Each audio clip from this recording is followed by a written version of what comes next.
नमस्कार, आप देख रहे हैं इंडिया टीवी। आपके साथ मैं हूं मीनाक्षी जोशी। वक्त हो गया है मुकाबला का। अभिव्यक्ति की आजादी के नाम पर कंटेंट क्रिएटर्स क्या परोस रहे हैं? डिजिटल दुनिया में मर्यादाओं को क्यों ताक पर रख दिया गया है? ये सवाल बीते 24 घंटे से हर तरफ लोग एक दूसरे से पूछ रहे हैं। मैं भी आपसे पूछ रही हूं और आप भी खुद से ये पूछिए कि जो इंटरनेट पर अश्लील कंटेंट परोसा जा रहा है, क्या आप उसके व्यूअर हैं? अगर आप उसके व्यूअर हैं तो फिर ये तमाम सवाल बेमानी हो जाते हैं, लेकिन अगर आप उसके व्यूअर नहीं हैं तो फिर इस सवाल का जवाब ढूंढना बहुत जरूरी हो जाता है। मामला इंडियाज गॉट लेटेंट नाम के एक show, so called comedy show से जुड़ा हुआ है, जहां नामचीन कंटेंट क्रिएटर्स और इन्फ्लुएंसर्स का जमावड़ा लगता है। मर्यादाओं की सीमाएं लांघी जाती है और इस फुहरता को कॉमेडी का चोला उड़ा दिया जाता है। काले काले पर्दे लगाकर काला सा पूरा वातावरण तैयार करके डार्क ह्यूमर इसे संज्ञा दी जाती है। Dark humour, is that a dark humour? ये सवाल पूछेंगे। हंगामा तब मचा जब देश की जाने माने इन्फ्लुएंसर और पॉडकास्टर रणबीर अहलावालिया ने इस शो में अपने ही पेरेंट्स को लेकर अनाप शनाप बातें बोलती। जैसे ये कंटेंट बाहर आया, देश भर में गुस्सा फूटने लगा। नेताओं से लेकर सिने सितारों तक ने इसे आपत्तिजनक कह दिया। रणबीर अहलावालिया, समय रैना को निशाने पर ले लिया गया। समय रैना कौन है वो भी आपको बता दूं, वो इस कार्यक्रम के होस्ट है और अक्सर अपने शो में वो अलग अलग तरीके के नामचीन हस्तियों को बुलाते हैं। इसमें बहुत सारे पॉडकास्टर्स होते हैं, सोशल मीडिया इन्फ्लुएंसर होते हैं। ये देखिए, दोनों की तस्वीर हम आपके सामने रख रहे हैं। मामला बढ़ा तो केस दर्ज हुआ, जिसके बाद रणबीर अहलावालिया ने एक वीडियो जारी करके अपनी बातों के लिए माफी मांगी। लेकिन क्या यह माफी काफी है? सवाल यह है कि क्या अभिव्यक्ति की आजादी पर और इसके नाम पर सही, गलत और अच्छे बुरे का फर्क, इसका फासला आसानी से लांघा जा सकता है? क्या यह समाज के लिए अलार्मिंग सिचुएशन नहीं है? इसी पर हम करेंगे चर्चा। पहले आपको सुनाते हैं रणबीर अहलावालिया का वो विवादित बयान और फिर उनका माफीनामा भी, और फिर कैसे सख्त कार्रवाई की मांग होने लगी। ये पूरी रिपोर्ट आप देखिए।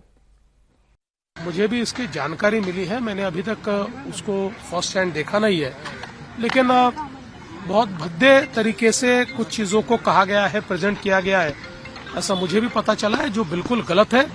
फ्रीडम ऑफ स्पीच सभी को है, लेकिन हमारी फ्रीडम वहां समाप्त हो जाती है जब हम किसी और के फ्रीडम पर इंक्रोच करते हैं, और इस प्रकार का इंक्रोचमेंट ठीक नहीं है। मुझे ऐसा लगता है कि अभिव्यक्ति, इसकी भी कोई मर्यादाएं है। हमारे समाज में हमने अश्लीलता के भी कुछ नियम तैयार किए हैं, अगर उनको कोई पार करता है तो ये बहुत गलत बात है। अगर ऐसी कोई बात होती है तो उसके ऊपर कार्रवाई होनी चाहिए।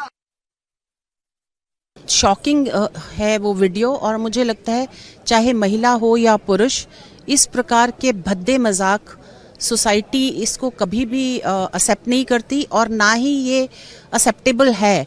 और इस तरह के भद्दे मजाक मुझे लगता है बाकियों को भी असर करते हैं जो इसी तरह की क्रिएटिव चीज़ों में लगे हैं, चाहे वो स्टैंड अप कॉमेडी हो या कुछ हो। एक हद तक ठीक लगता है, इतने गंदे मजाक ठीक नहीं लगते। मैंने अभी वो NCW चेयरपर्सन को वो वीडियो फॉरवर्ड किया है कि उस पर एक्शन लिया जाए। आप जब कंटेंट क्रिएट करने की बात करते हैं, what kind of content you are creating? और मुझे हैरानी इस बात की है कि इस तरीके का कंटेंट ना सिर्फ क्रिएट किया जा रहा है, बल्कि मिलियंस में लोग उसे देख भी रहे हैं। अब वो उसकी आलोचना करने के लिए देख रहे हैं या खुद ठहाके लगाकर उसके साथ हंस रहे हैं, मेरा सवाल इस पर है। लेकिन क्या अपने माता पिता को केंद्र में रखकर इस तरीके का भद्दा मजाक करना, क्या ये कंटेंट बोला भी जा सकता है या नहीं? यही सवाल है। हमारे साथ शाइना एनसी जुड़ गई हैं। शाइना जी, बहुत स्वागत आपका। हमारे साथ शहजाद खान, आप अभिनेता हैं, आप भी जुड़ गए हैं। हमारे साथ तहसीन पूनावाला इस वक्त स्टूडियो में ही मेरे साथ जुड़े हुए हैं। Tehseen Poonawalla who is also a great friend of Ranbir Ahluwalia. Tehseen, हम आपसे करेंगे चर्चा। हमारे साथ आशीष राय, जो कि खुद इस मामले में जिन्होंने कंप्लेन अपनी दर्ज कराई है, वो भी हमारे साथ जुड़ चुके हैं। बहुत स्वागत आप सभी का। एक एक करके हम इस पर चर्चा करते हैं। शहजाद जी, आजकल क्या चर्चा चल रही है कि आप कुछ भी खड़े होकर सोशल मीडिया पर जोक बना दो, लोग ठहाके लगाकर हंसने लगेंगे, उसके बाद फिर तालियां पीटी जाने लगेगी और उसके बाद फिर कहेंगे वाह वाह क्या बात कहती, वाह वाह क्या बात कहती, और मिलियंस में लोग उसे देखेंगे। ये कॉमेडी का स्तर है और ये कंटेंट क्रिएट किया जा रहा है सोशल मीडिया पर। बहुत बहुत शुक्रिया आपका मुझे आपके शो पे बुलाने का। देखिए, जहां कॉमेडी खत्म होती है वहां से गाली गलौज शुरू होती है। आप समझी, कॉमेडी जब खत्म हो जाती है, इंसान के पास कॉमेडी करने के लिए जब कुछ बचता नहीं है, तब वो गाली गलौज पे उतर आता है। और ये देखकर मुझे बहुत ही बहुत ही अफसोस हुआ कि एक लड़के को जिसके हर एपिसोड को मैं देखता था, जो इतने अच्छी तरह से बात करता था, वो इतने अपने गेस्ट को कंफर्टेबल फील करवाता था। मैं अलाहाबादिया की बात कर रहा हूँ, और अचानक उसे क्या हो गया कि ये सब अनाप शनाप बकवास किया उसने। ये बताता है कि सिक्के के दो पहलू होते हैं। और हो सकता, और जब मैं ये क्लिपिंग देखी मैंने अभी, तो मैंने ये भी देखा कि वो जो उसके बाजू में बैठा है समय रायना, वो खुद शॉक्ड है कि भाई ये क्या बोल गया। और ये अश्लीलता है, अश्लीलता की मतलब हर हद पार करने वाली बात है। हम सब जानते हैं कि हम कहाँ से पैदा होते हैं, लेकिन उसको इस तरह से बात करना, इस तरह से बोलना, और फिर किसी बच्चे को कहना कि मैं 2 करोड़ रुपए दूंगा, हम तो ये सब चीजें बोल भी नहीं सकते हैं। तो कहीं ना कहीं किसी न किसी को इस चीज को, या खुद को, देखिए, जो आदमी खुद अपने आप को जितना सेंसर कर सकता है, वो ना सेंसर बोर्ड कर सकती है, ना यूट्यूब कर सकता है, ना कोई कुछ कर सकता है। नहीं, मेरी प्रॉब्लम सर शहजाद जी यहीं पर है कि हर चीज आप केवल सेंसर बोर्ड को, या सिस्टम क्या है, सिस्टम को कैसे काम करना चाहिए, इन पर्सन सिस्टम क्या होना चाहिए, हमारी अपनी सोच, हमारी अपनी विचारधारा, हमारा अपना समाज, हम इसे कहां पर देखना चाहते हैं, हमारी अपनी रिस्पॉन्सिबिलिटी क्या है। मैं लौटूंगी शहजाद जी आपके पास। शाइना एनसीबी हमारे साथ जुड़ी हुई है। शाइना जी, मैंने तो इससे पहले, अगर ये क्लिप वायरल नहीं होता तो मैंने ये ना वीडियो देखा था, ना मुझे पता था समय रैना कौन है।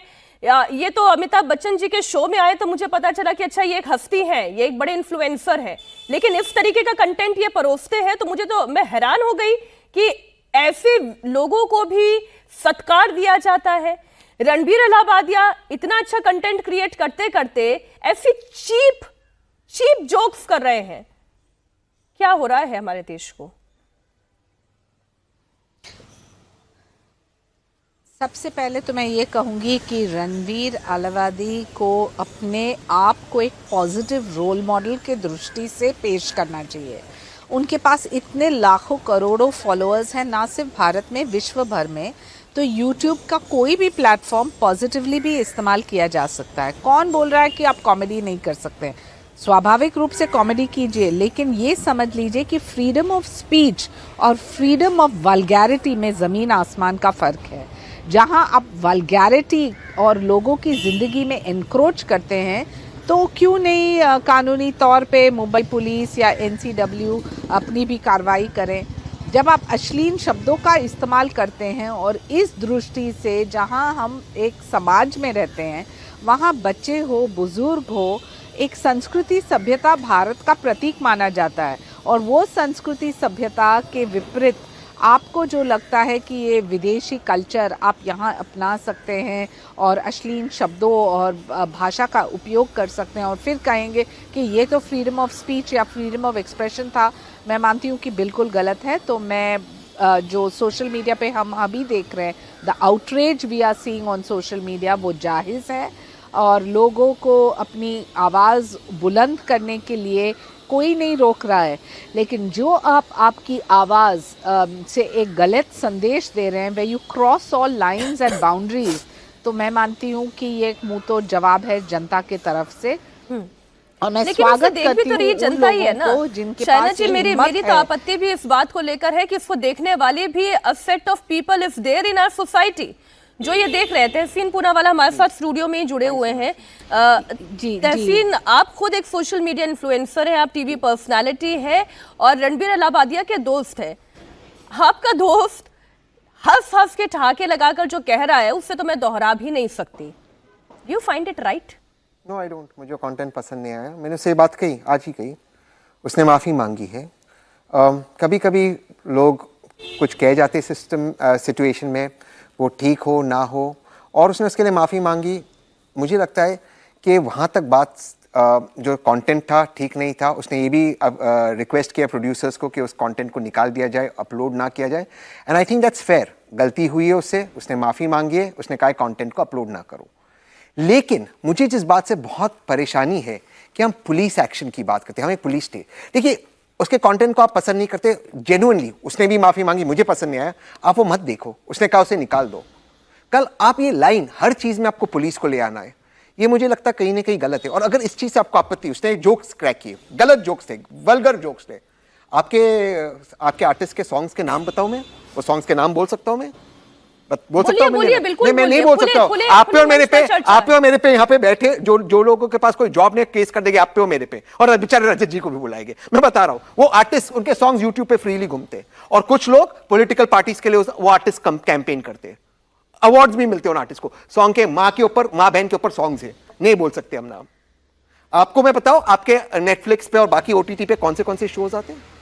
मैं इसके सेंसर करने के पक्ष में नहीं हूं। अगर आपके बच्चे छोटे, आप उस पर पेरेंट लॉक लगा दीजिए, आप उस पर लॉक, आप 18+ देख लीजिए, लेकिन पुलिस एक्शन करना, मैं उसके कंटेंट से बिल्कुल इत्तेफाक नहीं रखता हूं, बिल्कुल नहीं रखता हूं, and he is apologise, but police action is overboard. Police action, हर चीज में आप पुलिस लाना चाहते हो, पुलिस स्टेट बना दो। मैं अब आपको इसका दूसरा पहलू बताती हूँ। आप उन्हें डिफेंड कर रहे हैं और आप कह रहे हैं उन्होंने अपॉलॉजी उनकी आ गई है, उन्होंने माफी मांग ली है, मांगी, आप नहीं बताया। लेकिन ये उनका कोई स्लिप ऑफ टंग नहीं था।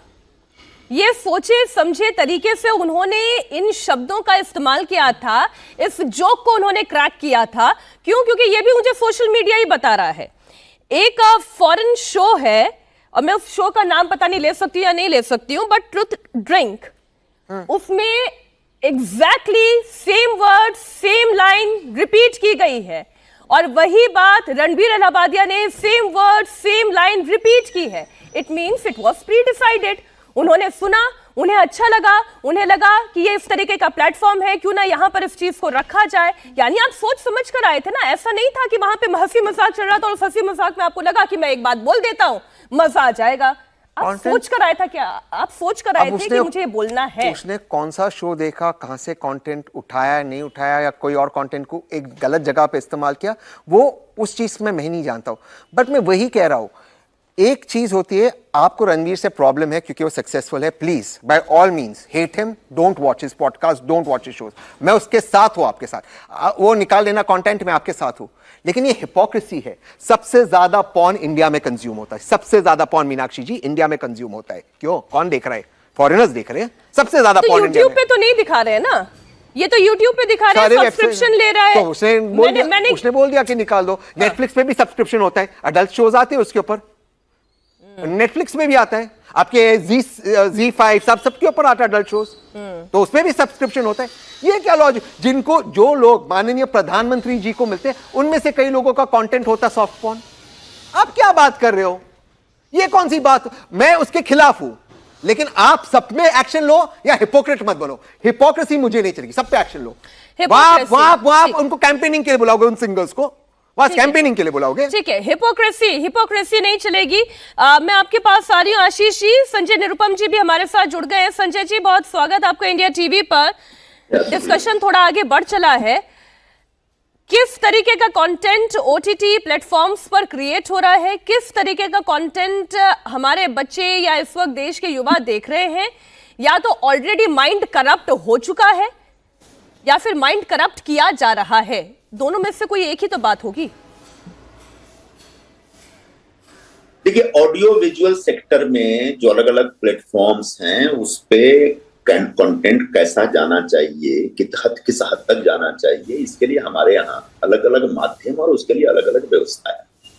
जैसे फिल्म या टेलीविजन है, उसके लिए सेंसर की व्यवस्था है, लेकिन सोशल मीडिया पे जो कुछ चल रहा है उसके लिए किसी प्रकार के सेंसर की कोई व्यवस्था नहीं और शायद पॉसिबल भी नहीं है। लेकिन बावजूद इसके मैं ये अपेक्षा करूंगा कि सोशल मीडिया पर हर दिन जिस तरीके से अश्लीलता परोसी जा रही है, हर दिन जो गंदगी और भद्दी बातें और जो मतलब एकदम फुहड़ सी बातें और उस तरह के प्रसंग और उस तरह के शब्दों का इस्तेमाल किया जा रहा है, कुछ जरूरत से ज्यादा हो गया, मतलब सारी मर्यादाएं वो लांघ चुके हैं। तो अब इसको चेक करने के हिसाब से सोचना चाहिए। जो कल परसों जो अलाहाबादिया ने जो किया है वो तो एक विषय है, लेकिन इसको मैं बड़े व्यापक दृष्टिकोण से देखना चाहता हूँ, समझना चाहता हूँ कि अब सरकारों को सामने आना पड़ेगा और कोई ना कोई एक मैकेनिज्म तैयार करना पड़ेगा ताकि इस प्रकार से जो एकदम निर्विरोध और बेरोक टोक जो अश्लीलता परोसते जा रहे हैं सब लोग, उसके ऊपर किसी प्रकार का बंधन लगे। एक उदाहरण दे सकता हूँ, हो सकता है मैं उतना बड़ा टेक्नोलॉजी वगैरह की उतनी बड़ी जानकार आदमी नहीं हूं, मैं एक उदाहरण दे सकता हूँ कि अगर सरकार चाहे तो यूट्यूब को इस प्रकार से कंप्लेन कर सकती है कि भाई एक जो पर्टिकुलर चैनल है इसके ऊपर बहुत ज्यादा अश्लीलता फैलाई जा रही है, आप इस चैनल को बंद कर दीजिए। ये अश्लीलता क्यों फैलाते हैं? क्योंकि इस प्रकार की बातें करके अपनी व्यूअरशिप बढ़ाना चाहते हैं। तो जब यूट्यूब चैनल ही उसका बंद हो जाएगा तो उसकी पूरी दुकान ही बंद हो जाएगी, और जब दुकान बंद होने का खतरा होगा तो निश्चित तौर पर अश्लीलता फैलाने से बाज आ सकते हैं। लेकिन सर इसका दूसरा पहलू ये भी तो है ना कि जिसे चीप कंटेंट ही देखना है, जिसे ऑब्सीन कंटेंट ही देखना है, फिर वो कहीं और जाकर देख लेगा। हाँ, देख सकता है। एडल्ट मूवी देखने का बहुत लोगों को शौक होता है और मैं उनके शौक को बहुत ज्यादा चुनौती नहीं देना चाहता हूँ, लेकिन वो एकदम से इजिली एक्सेसिबल सबके लिए नहीं होना चाहिए। कहीं ना कहीं देखिए जब टेलीविजन हुआ करता था तब भी उस समय इस प्रकार का इंतजाम था कि रात को लेट नाइट एक मूवी होती थी, एडल्ट मूवी, जब उम्मीद की जाती थी कि बच्चे सो गए होंगे भाई, जो एडल्ट लोग वो देख सकते हैं। तो आज जो सोशल मीडिया है वो तो 24 घंटे चल रहा है और इजीली एक्सेसिबल है, छोटे छोटे बच्चों से लेकर बड़े बुजुर्ग सब लोगों के पास उसका एक्सेस है। तो ऐसे में कोई एक मैकेनिज्म तैयार करना ही पड़ेगा जिससे कम से कम जो पूरे समाज में जो गंदगी फैल रही है उसके ऊपर कोई एक कंट्रोल लाया जा सके। क्या होगा, कैसे होगा, मैं एक मोटा मोटी तौर पर जो सोच रहा हूँ वो कह रहा हूँ। बाकी सरकार को बैठ के अलग अलग एक्सपर्ट के साथ बैठ के चर्चा करनी पड़ेगी, क्योंकि अब ये एक छोटा सा विषय नहीं रह गया, धीरे धीरे बहुत बड़ा बनता जा रहा है और आने वाले दिनों में और भी बड़ा हो जाएगा। तो इसको चेक करने का एक जुगाड़, एक इंतजाम होना चाहिए। ठीक, मैं अच्छा आशीष, मुझे एक ही लाइन, सॉरी मैं माफी चाहता हूँ। पंजाब और हरियाणा हाईकोर्ट ने, संजय भाई ने बिल्कुल सही कहा कि कंटेंट, संजय भाई बिल्कुल सही करे, एक व्यवस्था है, अगर सरकार यूट्यूब को किसी को अपील करती है तो आप निकाल सकते हैं कंटेंट, लेकिन उन्होंने खुद निकाल दिया। पंजाब और हरियाणा हाईकोर्ट ने नोटिस दिया है सरकार को कि जो सॉन्ग्स, चलिए ये तो जोक था, अडल्ट जोक था, इसको छोड़ दीजिए, जो सॉन्ग्स ड्रग्स को ग्लोरीफाई कर रहे हैं, ड्रग्स को, उसको लाइव शो में ये गलत बात है। तो ड्रग्स को, ये तो जो फिर आप वो कह जो रहे हैं सिंगर्स ड्रग्स को ग्लोरीफाई कर रहे हैं, ड्रग्स को आज नहीं सालों से ग्लोरीफाई किया जा रहा है, हम उस पर भी आपत्ति कर रहे हैं। तो है ना, तो क्या एक्शन हुआ है? मैं अभी आपसे पूछ रहा हूं, mother relationship what they are doing in the room. अभी आपको ड्रग्स ठीक लग रहा? आपको नहीं, ड्रग्स बिल्कुल ठीक नहीं है। तो आपको क्या बात कर रहे हैं आप? ड्रग्स बिल्कुल ठीक नहीं है, पूरे स्टेज बर्बाद हो रहे हैं। इस तरीके का भद्दा कमेंट मैंने आज तक नहीं सुना। तो निकाल दिया तो एक्शन लीजिए। जो सॉन्ग ड्रग्स को, जो लोग ये सुनकर ड्रग्स लेकर ये सुन रहे यूट्यूब का कॉन्टेक्ट या अन्य कॉन्टेक्ट, उनके लिए क्या किया है? आज 5 साल से हाईकोर्ट कह रहा है भाई एक्शन लो, सरकार ली एक्शन? कौन है सरकार ने? उन्हीं में से कुछ सिंगर्स को अवार्ड मिले, उन्हीं में से कुछ सिंगर्स ने पॉलिटिकल पार्टीज का प्रचार किए। कहिए ना गलत है, उन्हीं के सिंगर्स के गाने में मां बहन की गाली है, उन्हीं के सिंगर्स में। आप मां बाप की बात कर रहे हैं ना, मां बहन की गाली उनके सिंगर्स का टाइटल सॉन्ग है। आई एम अ मदर में आगे का शब्द नहीं बोल सकता हूं, मिलियनेयर, क्या बोलूं उसको? बोले इस पर क्यों उनको अवार्ड दिया जा रहा है? सब पे एक्शन लीजिए ना। ठीक है आशीष जी, आपने सबकी राय सुनी, आप अपनी बात रखें। जी, जिस तरीके से अभी सबका कहना ये था कि उनको कहीं न कहीं उन्होंने माफ़ी मांग ली है, तो उसे जो भी चीज़ है स्टॉप करना चाहिए। तो मुझे ऐसा लगता है कहीं न कहीं समाज का जो हिस्सा है वो भी है, हम भी हैं, आप भी है, हम सबसे ही समाज बनता है। समाज बनता है इसका मतलब कहीं न कहीं हमारा समाज के प्रति एक उत्तरदायित्व है।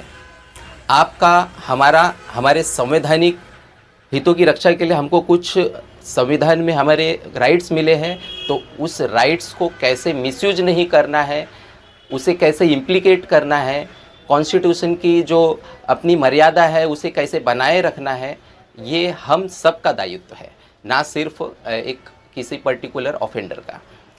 अब आते हैं इस मुद्दे पे। ये जिस तरीके से ये मुद्दा निकला है, मैं और आप कोई भी शायद इस बात को डिनाई नहीं कर सकता है कि ये कंटेंट्स थोड़े बहुत वर्गल थे। ये निहायती ज़्यादा डीप लेवल में था और इसका जो एक्सेस है मेरे और आपके घर में मौजूद जो बच्चे हैं सबके पास इजीली अवेलेबल है, और इसके एक्सेस होने के नाते कहीं ना कहीं ये आने वाली जनरेशन पे इसका इम्पैक्ट होगा। तो आज के समय में ज़रूरत इस बात की भी है, बहुत अच्छी बात कही है पूनावाला जी ने कि जो हाईकोर्ट का डायरेक्शन आया है इसमें कानून बनाई जाए, चीज़ें इम्प्लीमेंट की जाए, तो क्यों नहीं इस चीज़ के बारे में सरकार कोशिश कर रही है। महाराष्ट्र में भी जिस तरीके से आज हमारे चीफ मिनिस्टर देवेंद्र फडणवीस साहब ने इस पे कॉग्निजेंस लेते हुए कार्रवाई करने की बात की, तो मैं चाहता हूँ क्यों सिर्फ फिल्मों को सेंसर किया जा रहा है, यूट्यूब चैनल्स पे निगरानी करने के लिए कोई ऐसी कमेटी क्यों नहीं बना दी जा रही है जिससे भविष्य में ऐसे चीज़ों पे रोक लगाई जा सके। मेरा कहने का इंटेंशन सिर्फ ये है कि सिर्फ इस प्रोग्राम को हम लोग या इस इवेंट को या इस जो ब्रॉडकास्टिंग चल रहा है यूट्यूब पे, ऐसे लाखों सैकड़ों चल रहे हैं पूरे वर्ल्ड वाइड में, सिर्फ इस प्रोग्राम को हम बैन कर देने से ये समाधान नहीं होगा। समाधान ये है कि पहले जब गालियां गाई जा रही थी कैसे लगाई जाए, लोगों को कंफर्टेबल कर दिया गया, हाँ। फिर चीप कंटेंट परोसा गया, उससे भी लोगों को कंफर्टेबल कर दिया गया। अब स्थिति यहाँ तक ड्रग्स के साथ लोगों को कंफर्टेबल कर दिया गया। अब स्थिति यहाँ आ गई कि माँ बाप के रिश्तों को लेकर चीप कंटेंट परोसा जा रहा है। अब इस हद तक अगर आप समाज को कंफर्टेबल कर देंगे तो रिश्तों की तो धज्जियां उड़ जाएगी ना, कुछ भी फिर आप कहते फिरेंगे। एक छोटे से ब्रेक के लिए हमें रुकना होगा। शहजाद जी, शाइना जी, मैं दोबारा आपके पास आऊंगी। एक छोटा सा ब्रेक, फौरन लौट रहे हैं।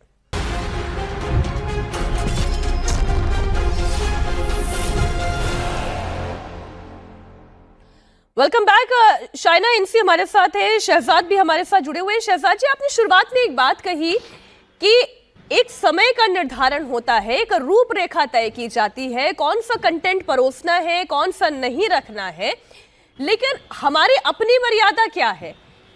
लोग कॉलेज जा रहे हैं, बच्चे कॉलेज जा रहे हैं, लड़कियां कॉलेज जा रही हैं, वो इस तरीके की अश्लील भाषा का इस्तेमाल कर रही हैं। देखिए, मैं एक चीज कहना चाह रहा हूं कि खास करके इस एपिसोड को लेके कि आदमी को ऊपर वाले ने, भगवान ने, ईश्वर ने अकल नाम की चीज दी है और उसे पता होना चाहिए कि अपना मुंह कब खोलना है और कब नहीं खोलना है। और रणबीर का एक इतना अच्छा इमेज बना हुआ है, इतना पॉजिटिव इमेज बना हुआ है, लोग उसको चाहते हैं, बहुत प्यार करते हैं लोग उसे। ये सब बातें करके उसने अपने किसी और का नुकसान नहीं, उसने अपना खुद का नुकसान कर दिया है, आप समझें। और रही बात आपके सवाल की, तो अभी बिकॉज ऑफ ये सोशल मीडिया, आजकल स्कूलों में बच्चे गालियां देते हैं, कॉलेजेस तो बहुत, मतलब वो तो आम चीज बात हो गई। बिल्कुल जी, स्कूलों में आजकल बच्चे गालियां देते हैं। ये तो इट्स कहीं ना कहीं इसको रोकना चाहिए, और कैसे रोके, क्या रोके, वो हम सिर्फ सरकार पे नहीं, लेकिन हम सबको सोचकर इसका हल निकालना चाहिए, क्योंकि अकेले सरकार इसका हल नहीं निकाल पाएगी। तो we should all get together, think कि कैसे इस चीज को वो किया जाए। ठीक है, लेकिन इस पूरे मामले में शाइना जी माफी मांगी गई है। आपको लगता है कि माफी मांग लेने भर से उन्हें अपनी गलती का एहसास हो गया है? अब कोई लीगल एक्शन या इस तरीके की बातचीत से हमें बचना चाहिए?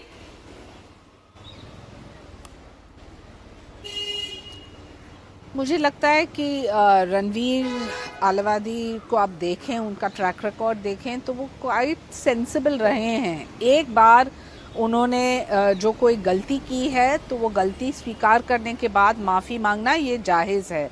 लेकिन आप एक रोल मॉडल हैं, तो आप क्या संदेश दे रहे हैं वो बाकी यूट्यूबर्स, ब्लॉगर्स को जिन्होंने आपसे प्रेरणा लेके, या फिर वो युवा पीढ़ी जो आपसे प्रेरित होके सुन रहे हैं ये सब अश्लील बातों को लेके? तो एक तरफ देखें तो कानून का खौफ भी बहुत ज़रूरी है, क्योंकि समाज में जो आप ये आइडेंटिफाई करना चाहते हैं कि फ्रीडम ऑफ स्पीच और एक्सप्रेशन यहाँ तक है, और जैसे ये फ्रीडम एनक्रोच करता है किसी और के ऊपर तो फिर वो बदलते हुए पहलू के साथ तहकीकात और मुंबई पुलिस को अपनी कार्रवाई भी करनी पड़ती है। रही बात, हम यहाँ जजमेंट पे न बैठे वो बेहतर होगा, क्योंकि ऑब्वियसली पुलिस और नेशनल कमीशन ऑफ विमेंस भी ये पूरे मुद्दे को देख रही है।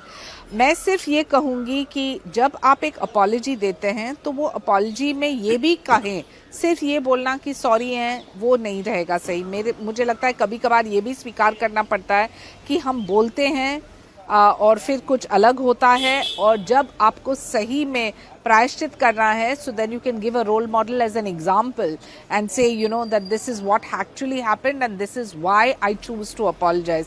सिर्फ ये कहना है कि मैंने प्रोड्यूसर्स को बोला निकालना और मैं माफ़ी मांगता हूँ, मुझे लगता है इससे थोड़ा ज़्यादा होना चाहिए था। एंड इन ऑल ऑनेस्टी, आज जब सोशल मीडिया पे इतना आउटरेज है, जब आपकी लोकप्रियता को लेके भी आप एक पॉजिटिव मैसेज दे सकते हैं, तो वो मैसेज थोड़ा स्ट्रॉन्ग होना चाहिए था और ज़्यादा टैंजिबल एंड मॉरलिस्टिक। मुझे तो आपत्ति ही इस बात की है कि आपने सोच समझकर एक भद्दा जोक, और वो भी कॉपी किया हुआ जोक, आपने अपने व्यूअर्स को देने की कोशिश की, और ये चीप पब्लिसिटी से ज्यादा बढ़कर और कुछ नहीं है, और ये आप एक्सपेक्ट नहीं कर सकते। अभिव्यक्ति की भी मर्यादाएं होती है, इस पर कार्रवाई होनी चाहिए। जो देवेंद्र फडणवीस कह रहे हैं, मैं उससे पूरी तरह सहमत हूँ। अश्विनी उपाध्याय जी भी हमारे साथ जुड़े हुए हैं। अश्विनी जी, स्वागत आपका। चर्चा बहुत लंबी यहाँ पर हुई, लेकिन सब कुछ इस बात पर आकर टिक जाती है कि आप कब तक, कहां किस तरीके से सेंसर करेंगे और किस किस का मुंह बंद करेंगे। रणबीर अलाहाबादिया ने तो सॉरी भी बोल दिया। समय रैना, जिसके शो में ये पूरा कार्यक्रम इस तरीके की एक बात नहीं है ना, ऐसी ऑब्सीन बातें इस पूरे शो के जो छोटे क्लिप्स बाहर आ रहे हैं, उसे समझ में आ रहा है कि इसी तरीके की चीप बातें होती है, भद्दी बातें होती है उस पूरे कार्यक्रम में। बाउंड्री क्या है, कानून कैसे तय करेगा? देखिए, इसका मूल कारण यह है कि हमारी शिक्षा में संस्कार नहीं है, और दूसरा कारण यह है कि कानून का खौफ नहीं है। संविधान फ्रीडम ऑफ स्पीच देता है, संविधान जो है अश्लीलता फैलाने की आजादी नहीं देता, फुहड़ता फैलाने की आजादी नहीं देता। संविधान कहता है कि संस्कृति को प्रमोट करना है, तो संस्कृति का मतलब अमेरिका की संस्कृति नहीं, ये भारत का संविधान है, तो भारत की संस्कृति को प्रमोट करना है। भारत की संस्कृति है मातृदेवो भव पितृदेवो भव, जहाँ माता पिता का चरण स्पर्श करते हैं, माता पिता को देवता के रूप में कहा गया है। गुरु गोविंद दोनों खड़े काके लागो पांव, ऐसे से बहुत सारे हमारे उपनिषदों में, धार्मिक ग्रंथों में लिखा गया है। वहां माता पिता के बारे में इस तरीके की फूहड़ बातें खुलेआम, और ये कोई अनप्लान्ड नहीं है, आप अच्छी तरीके समझ लीजिए। ऐसे लोगों को कठोर दंड मिलना चाहिए कि ये सारा का सारा ड्रामा ये लोग पैसा कमाने के लिए करते हैं। एक बार गलती से आप जा रहे हैं, रोड एक्सीडेंट हो जाए, बात समझ में आती है, लेकिन आप बड़े प्लान्ड वे में आप ये काम कर रहे हैं जिससे आपके यूट्यूब के फॉलोअर बढ़ जाएं, आपके इंस्टा पे कुछ लोग ज्यादा आपको सुन ले, जो आपके ट्विटर पे ज्यादा सुन ले, कुछ आपका वायरल वीडियो हो जाए, थोड़े पैसे और ज्यादा कमा लें। तो ये जो पैसे का भूत है ना, वो नहीं सर, ये तो सारी बातें मोरालिटी की हो गई ना। अब मेरी मोरालिटी क्या है, आपकी मोरालिटी क्या है, या समय रैना या रणबीर अलाहाबादिया की मोरालिटी क्या है? आपकी सबकी नैतिकता का मापदंड अलग अलग हो सकता है। ये तय कैसे किया जाएगा? मैं इस पर करूंगी चर्चा, लेकिन सर ये कैसे तय किया जाएगा कि क्या देखना है, किसे देखना है और किस हद तक देखना है? उसके लिए वो बाउंड्री कानून कैसे तैयार कर सकता है? मैं आपको बता रहा हूँ, ये सारा का सारा इसलिए चल रहा है, जो इस तरीके की अश्लीलता फैलाई जा रही है, और जो कुछ बोला है, इनफैक्ट उसको आपके चैनल पे कोई बोल भी नहीं सकता, न पहले किसी ने बोला होगा, न मैं उसको बोल सकता हूं उसके बारे में।